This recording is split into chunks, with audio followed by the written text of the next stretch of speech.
Star Wars universe has continually been one of the most vivid and exciting environments for players and game designers alike.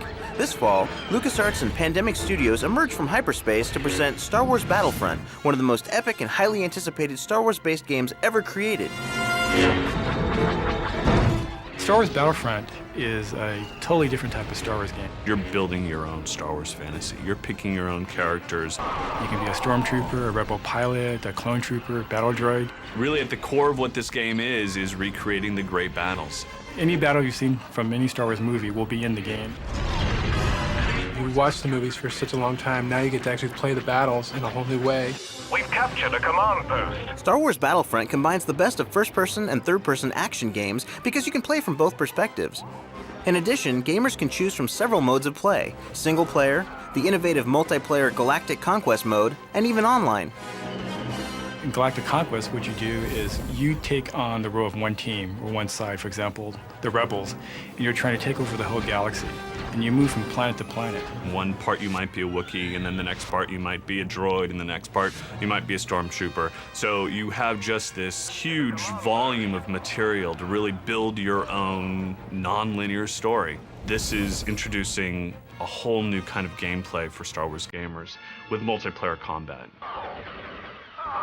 What really makes Galactic Conquest mode exciting is that it allows up to 16 players to engage in battles online and up to 32 players over a local area network.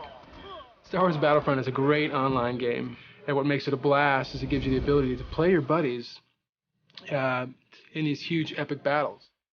You'll log on and you'll see a list of servers that are out there. You can also start your own server.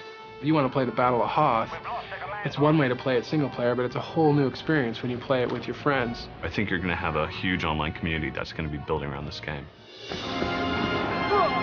Gamers who don't want to go the multiplayer route can select single-player skirmish mode. We also have a very robust single-player mode. It's very pick up and play. Campaign mode actually sets you up in a historical context of the Star Wars films, where you can now fight, starting with the prequels, and fight your way through the Battle of Geonosis and then end up all the way to the Battle of Endor. That's called the historical campaign, and I think that's probably going to be the #1 way people play this game from a single-player standpoint. Destroy the shield bunker. One thing that's sure to excite fans and players alike is that Battlefront will be the very first Star Wars game to feature playable worlds from all 6 chapters of the Star Wars saga, including a never-before-seen planet from Star Wars Episode 3. It's not just classic era, it's not just new, but it's literally everything. It covers the totality of the Star Wars experience. We actually will have planets from all 6 Star Wars movies, including Episode 3. Those familiar with the iconic vehicles and weaponry in the Star Wars universe will marvel at the game's inclusion of an armada of Imperial AT-ATs, TIE fighters, and speeder bikes, as well as the workhorses of the Rebel Alliance. We have over 20 different vehicles in Star Wars Battlefront. Of course, we'll have an X-Wing, Y-Wing, TIE fighter, TIE bomber. We'll have the AT-AT, AT-ST, speeder bike. So those are some of the classic vehicles. From the new movies, we'll have the Republic gunship, some of the battle tanks like the AAT. Battlefront players will be able to take on the role of up to 4 different character types among the Star Wars galaxy's 4 largest factions: Rebel Alliance, Clone Army, Imperial Army, and Droid Army. In addition to those 4 basic classes for each side, there are 2 special classes. For the Imperials, there is an Imperial Dark Trooper. He's a sort of a beefed-up stormtrooper with a jetpack. For the battle droids, for example, there is a destroyer droid, or droideka.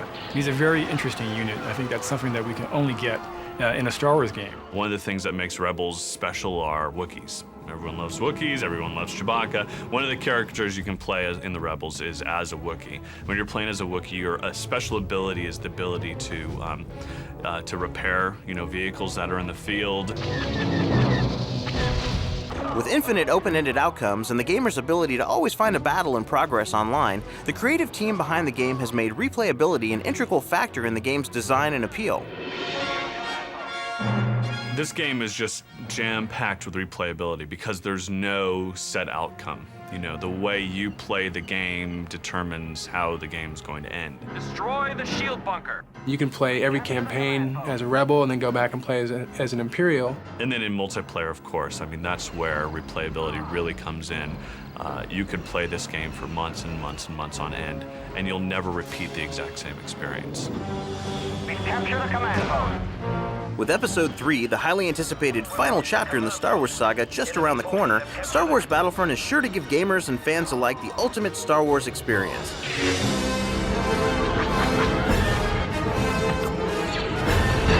We've all watched the movies and seen the battles for a long time, but now it gives you a chance to kind of live the battles in a whole new way. There is a full experience in this game. Our reinforcements are being depleted.